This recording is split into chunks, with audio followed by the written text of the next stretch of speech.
We're opening up again, so you don't need to put your healthcare on hold. We're open to see you for in-person appointments. Open with extensive precautions for patient and staff safety. And open with rigorous cleaning and disinfecting at all locations, from emergency departments to primary care offices. We're open and can see you now. UPMC, life-changing medicine. Welcome back to On the Pulse presents Andrea's Country Home Cooking. It's harvest time, and I want to show you how easy it is to can your favorite fruits and vegetables. They're so good in those cold winter months, and there's really nothing to it. So come with me in my kitchen and let me show you how it's done.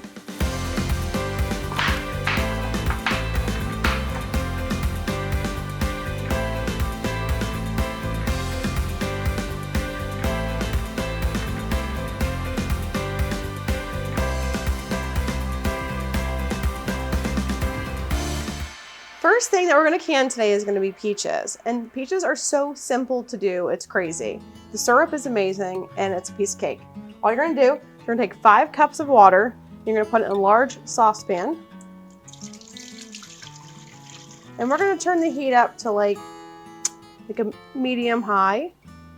Next what you're going to do is you're going to get a pack of sugar. This is 4 pounds. I'm going to use all of this with my 5 cups of water. Pretty much what you want to do is use 1 cup water to 1 cup sugar. If your family's not that big on sugar, you don't want it that sweet, you can cut it in half. You could do 3 cups of sugar to 5 cups of water, whatever you want to do. We're gonna have this whole bag in here.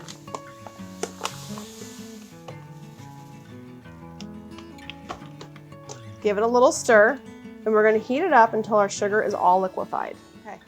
We have let all the sugar liquefied in our saucepan, and what we're gonna do is take it off the heat and let it sit so we're ready for our syrup once our peaches are ready and all cut up.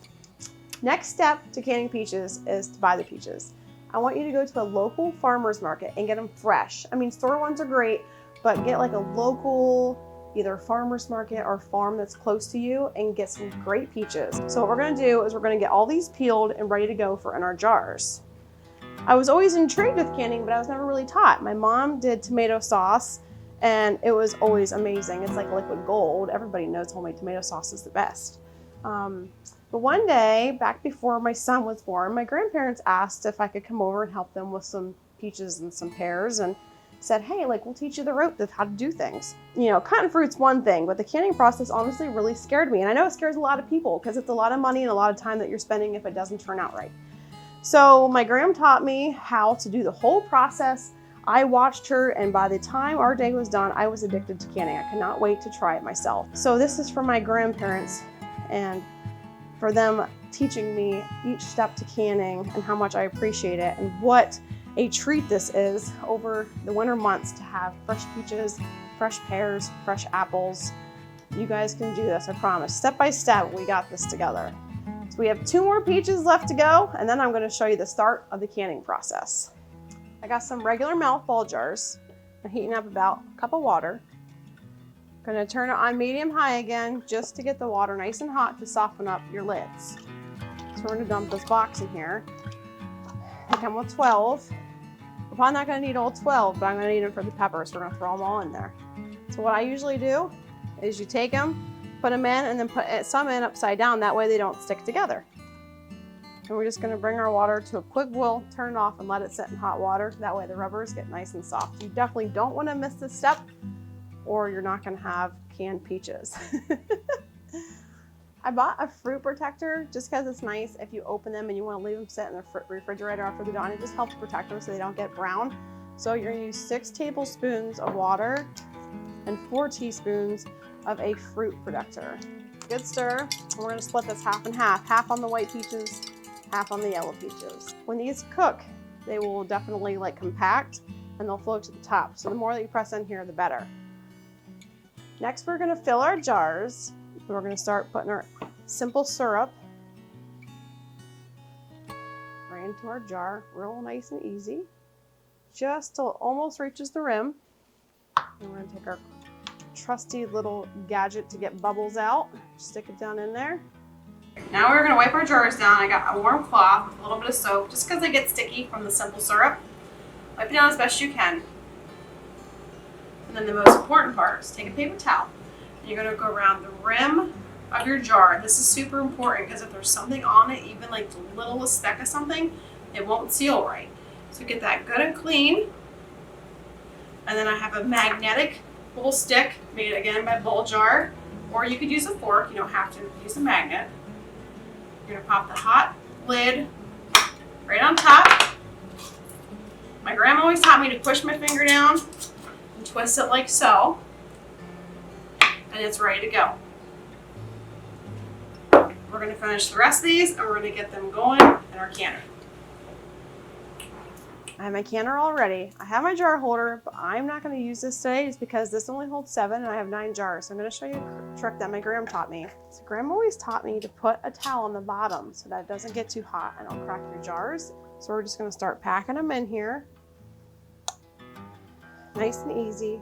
And I put warm water in here so it doesn't take too long to boil. And that is the process of canning, is it takes a little bit to get the water up, but once it's up, there's nothing to it.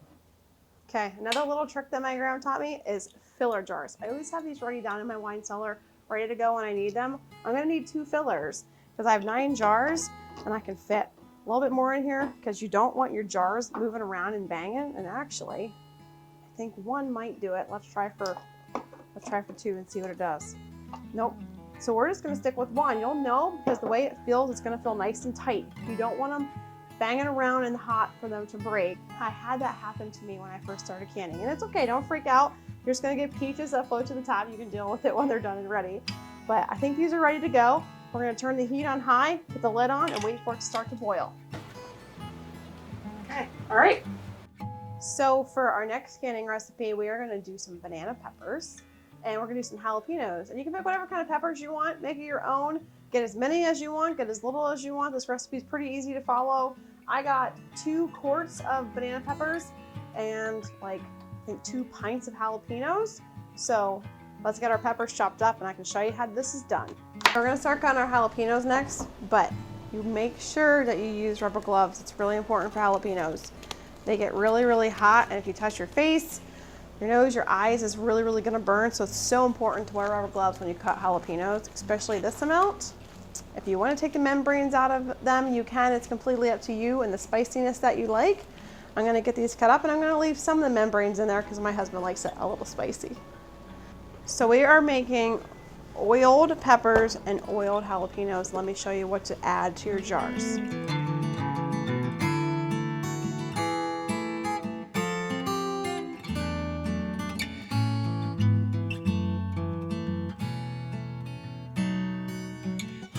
We pack our jars with some jalapenos. We want to really get them stuffed down in there because, like I said, once they boil, they're going to compress in there. So really pack them down good. Okay, for the syrup for your peppers and your jalapenos, you're going to start with 4 cups of water in a large saucepan again, just like we did for our peaches. We're going to add 1 cup of sugar. We're going to add 4 cups of vinegar. I give it a good stir. And then we're going to do the same thing that we did with the peach syrup. We're going to put it over medium-high heat and just bring it to almost a boil until the sugar completely dissolves. Our syrup came to a boil. Now we're just going to fill our jars with this vinegar, sugar water. You want it, remember, 1/2 inch from the brim.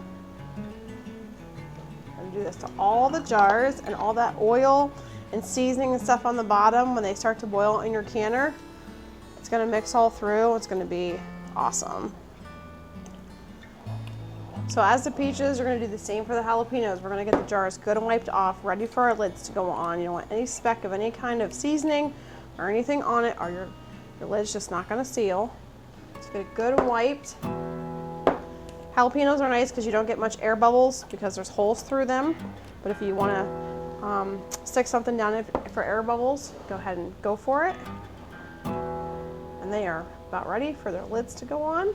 The banana peppers and the jalapenos are ready to go. You're going to cook them the same way that you did the peaches at a roaring boil, but you're only going to do 10 minutes instead of 20. You're going to pull them out and you're going to set them on a tea towel and let them cool. So once your jars are all done and they're sitting on the counter, don't touch them. Let them sit at least 24 to 48 hours untouched, and then you'll have wonderful vegetables and fruits to eat over the cold winter months. And what I usually do is I label my stuff. So this is the jalapeno relish that I did, and I put 20/20 on it, so they're ready to go. So when you go down in your wine cellar or your coal cellar, get everything labeled, ready to go. So here's banana peppers that I did that are relish, and some peaches that are already done. It's so nice to go downstairs and have all this wonderful homemade preserved food ready to go for you. I thank you so much for watching. I hope this was a good lesson for you canning, and that it doesn't seem hard. If you have any questions, you always can message me anytime. Thank you for watching. Stay tuned for next time. Bye.